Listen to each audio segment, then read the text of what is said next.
This company controls the value of your cards, and they're raising prices to get your cards graded, and they're taking longer to get your cards back to you. And the only ones getting hurt in the end of the day are collectors.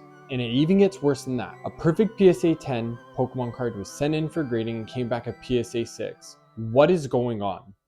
If you're a Pokemon collector or a collector, you know about PSA. When you're ripping open a Pokemon pack and you get a really big hit, the first thought is, hey, should I grade this with PSA? A PSA 10 can be the difference between a couple $100s to thousands of dollars more.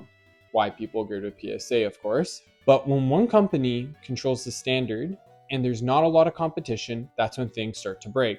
Let's talk about the cost. PSA is increasing the prices to get your cards graded, and they're also increasing the time it takes to get it back to you.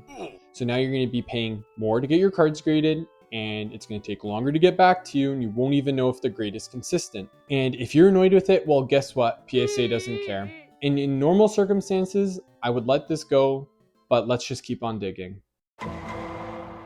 Now let's talk about the fraud allegations.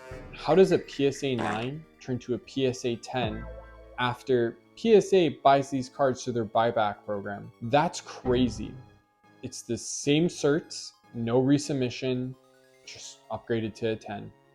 I have no idea what's going on here. PSA did say that they were incorrectly graded and they regraded them, and that's why they're a 10. But now we have some serious questions like, how locked in are these grades? And does PSA get to change them when they're selling them? And now this is where things get really crazy. Try to stay with me on this one. So a collector sent in a PSA 10 lenticular deoxys, very expensive card. And he just sent it in for reholdering, which means that they take the card, they take it out of the case and they put in a new one for you and go here. When he got it back, it was a PSA 6. Already, oh my God, that's thousands of dollars gone.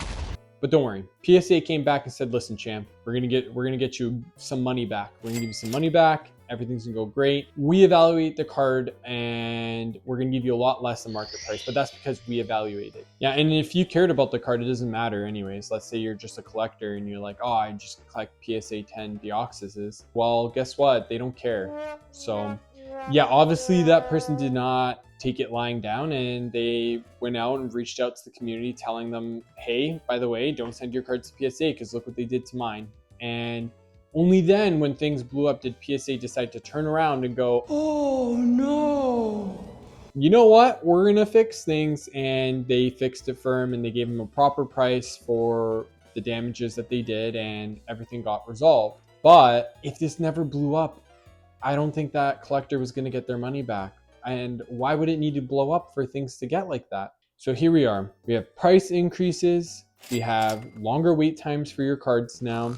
We have inconsistent grading, and we have super expensive cards being damaged. And PSA only compensated, I believe, just because it blew up. Because how would they even know? If that person just accepted it, there was no way that they were going to get the money, that the proper compensation that they deserve. So why do people go with PSA? Well, because they've been around for a while. People trust PSA, even though like obviously all the stuff's going on. It's just the biggest grading company, and that's where the money is. When you get a card, like I said earlier, that's a chase card, you're gonna pick PSA because that's where most of your money is gonna go.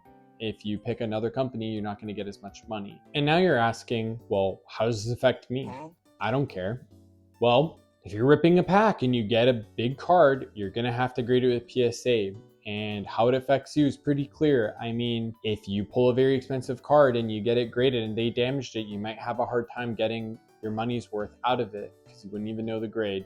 Or maybe there'll be some inconsistent grading. You'll get a 9 and then you do the buyback and then they grade it to a 10. And you really should care. This is a big problem. But we have to go with the solution. We start diversifying our graded cards. We don't just send them to PSA, we send them to Tag and we send them to CGC. Like, I know they're not perfect and they have their own problems, but competition is good for the market. It's gonna force competitors into doing better times and better turnaround rates. And I'm not saying just let's stop grading cards or no more PSA. You're just done from PSA. I'm telling you, you have to do this and you have to listen to me. That's not what I'm saying. I'm saying just use PSA less.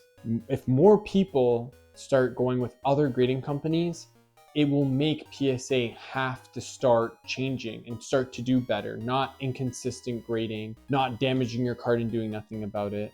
They'll be forced, because right now it's starting to look like a monopoly. So the next time you open a big pack and you get a really good card, I implore you to please go with Tag or go with CGC or any other grading company than PSA. Now, you don't have to do this every time, but I think you should do it sometimes.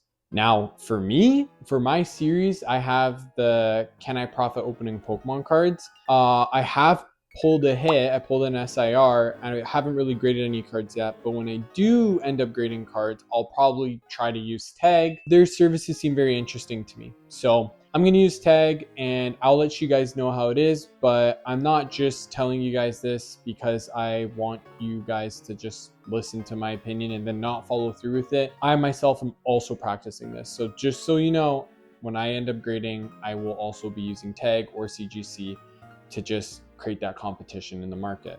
But I want to hear from you guys. What do you think about this whole thing? Do you think I'm right about the PSA thing? Do you think I'm wrong? If you pulled a big hit today, where are you going to send it? Are you going to still grade with PSA? I mean, let me know and comment below. And yeah, I'm going to be uploading a new episode of Will I Profit opening Pokemon cards next week. So please subscribe to be there to watch. And thank you for watching this video. Goodbye.